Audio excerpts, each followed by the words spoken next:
dati. Kaya hindi mo na kaya. Dati, ganito. Oo. Ngayon, di... Ayan. Yes. Hindi ko yan nasa Opo, walang halong biro. Ang binayad ko kay ate, 500 pesos. Tapos taga saan kayo, te? Laguna po. Anong trabaho mo, te? Kalawan, Laguna. Anong trabaho mo?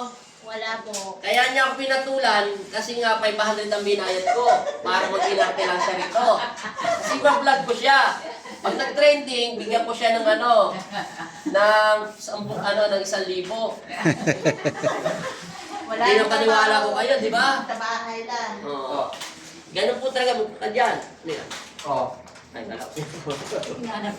Dating hirap maglakad. Oo. Nakita niyo po yun? Ngayon, nakakapaglakad na. Yan, ganyan na ganyan po yung lakad niya. Yan. Hindi niya talaga maiapat. Hindi niya mailapat.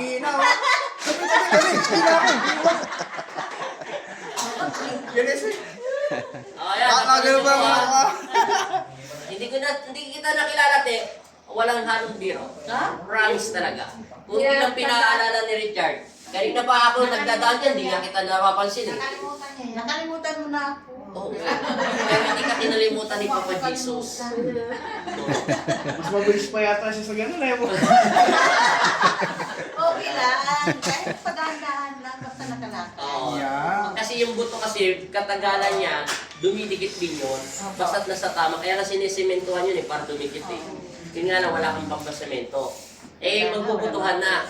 Wala nga akong kurang. Nanay, sakto yan. Magbubutuhan nanay. Boto mo lahat. Ha? Ay, konsemento ka na. Wala nga akong kinakain eh. Magandang hapon po, Imundog yan.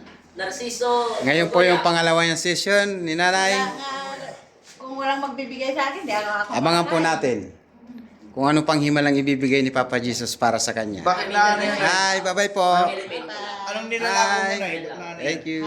Pag tao yan, Thank you po, iiyaw Lord. ni nanay mo. Pero